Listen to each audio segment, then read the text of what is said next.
Hi guys, you are watching Knowledge Stroke and we are informing you about shallow earthquake which occurred in Japan.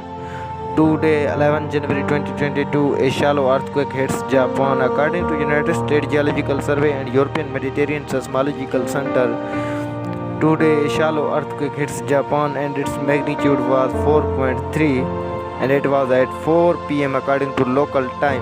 For more updates, please like, subscribe and share our YouTube channel.